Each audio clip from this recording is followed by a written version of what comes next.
What's going on, guys? Bart here with Tully Television, and today we're going to be getting into a comic book limited series. But before we do, I want to thank everyone for stopping by, liking, commenting, sharing all of that beautiful stuff.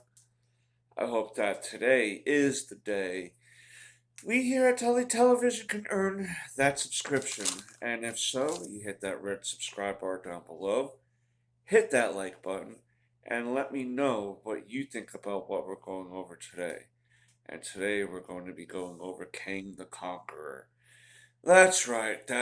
With the recent appearances of Jonathan Majors as Kang in, He Who Remains in Loki and Kang in Ant-Man and the Wasp Quantumania, I figured, plus with the little survey I put on the community tab, that it seemed like it was the perfect time to go over who Kang the Conqueror is. Now, I'm going to show you, of course, the issue we're going through right here. This series came out in August of 2021.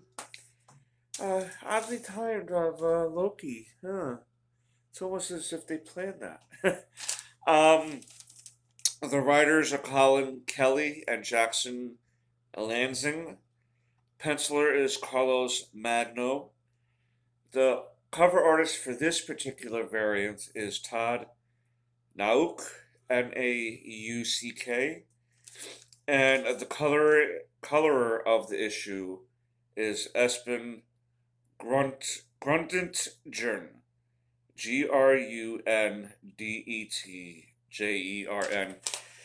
I'm sorry, sir, if I mispronounced your name. Totally unintentional. That's the first time I ever seen that name. Now, this series is uh, going over the origins of King the Conqueror and getting into some behind the scenes things of his history. Uh, this issue particularly starts the quest of said trying to take over the time stream and everything, and mainly it all stems from love, so to speak.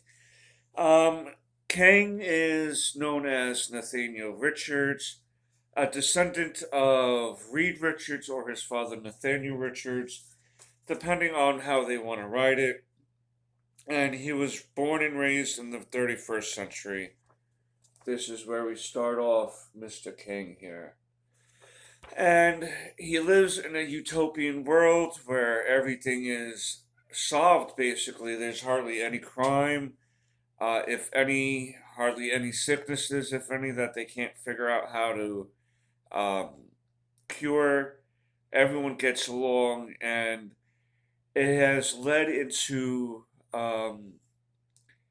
what I'm going to call a false sense of security, as Nathaniel feels like uh, culture and society has gotten soft because of lack of problems, and really has a quest to expand his horizons, expand his life, and is really unsure how to handle that until he decides to go to this area here where it's like underground um, ruins, obviously, where the statues of Doctor Doom. He decides to learn uh, the liberator. He wants to be the liberator of Victor Von Doom, but little does he know that his future self has plans for him.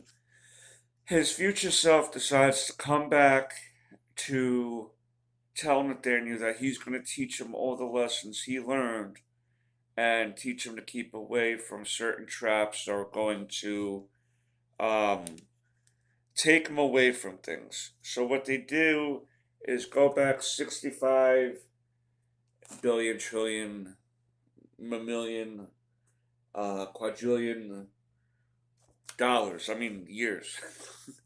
No, they go back to basically to the Cretaceous area, the dinosaurs, and he's going to take this time to go over the history of himself as Rama Tut when he first went against the Fantastic Four.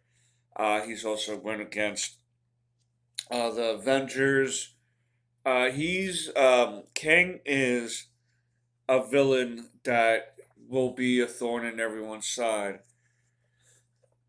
As Nathaniel was out, he came across a civilization, this woman first, who happens to be Ravonna, uh, Renslayer eventually, and he and her fall in love. And as Nathaniel Richard is going out and meeting with her and this tribe, Kang is thinking he's just going out to hone his body through exercise and to go hunting for food and such. Kang figures that if he sends Nathaniel out, he'll hone his skills, so to speak, to be a fighter and a survivor. That's why going back to this time period to not rely on Walmarts and this and that is feels like he's going to turn him into a stone cold person. But little does he know that Kang himself speaks in his dreams and keeps mentioning Ravona's name, and he keeps trying to instill into Nathaniel, stay away from love, stay away from love. It only is going to distract you from what your purpose is in life.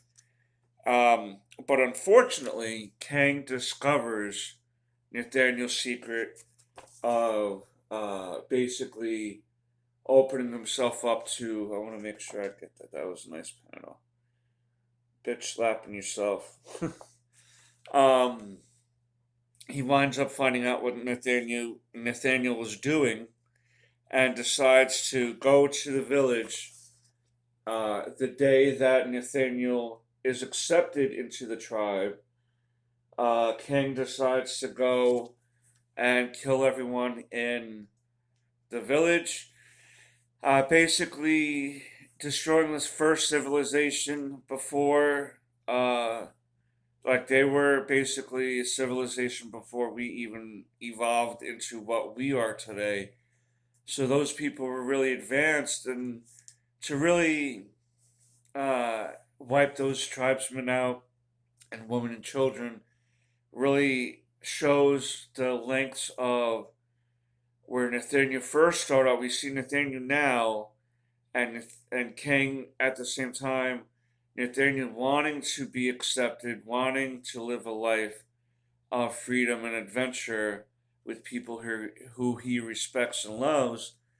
Uh, and then Kang sitting right next to him, who is also him, is so bitter and cold to the world that he's willing to destroy any of that just so Nathaniel can focus on basically becoming the conqueror who he is fated to be.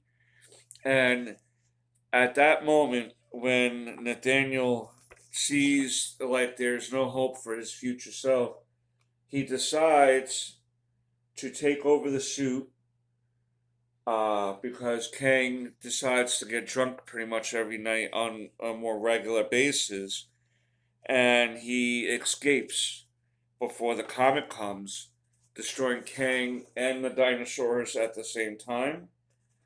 But we also see where he jumped forward in time, and we see that the next issue is going to be dealing with the Ramatut version of himself, and that's where this issue ends. And I again, um, that's going to be what one of the covers looks like, but I don't think I have that cover. I have to recheck. It's a 5 issue series. Basically, we're seeing the beginnings of Kang the Conqueror and how Nathaniel winded up turning into Kang, Immortus, Ramatut, and other various variations of Nathaniel. If you're really looking to learn more about Kang and his character and his motivations, this is going to be the limited series for you to catch up on. It's relatively new. It's not even 2 years old. The limited series. We just went through issue one. We're going to go through the other four issues, obviously. Gearing up for Ant-Man and the Wasp, and eventually the Secret Wars um, movie that's going to happen a few years from now. But Kang is going to be the spotlight, and I figured that now would be a good time for the channel to go over who he is, go over some of his history and his motivation on why he does what he does. We see here that in Nathaniel's mind, he doesn't want to be Kang. He wants to be his own man, and he feels like nothing is fated, everything is up to you, the individual. And we're going to find out if he's right about that or not in the next four issues.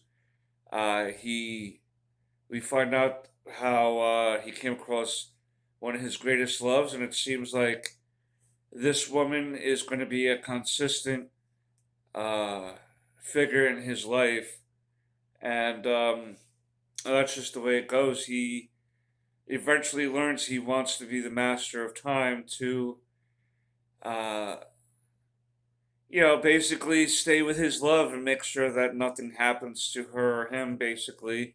Along with some other motivations. It's not uh, solely a Romeo and Juliet story, but it is part of it. And I hope that you enjoyed learning a little bit something about Kang today, Nathaniel Richards. And if you did, I hope you give us a thumbs up on that. And we'll be going over issue 2 shortly. We'll be making a playlist. And again, thank you for stopping by. I always ramble on at the outros. But, peace, Snookums. And until next time.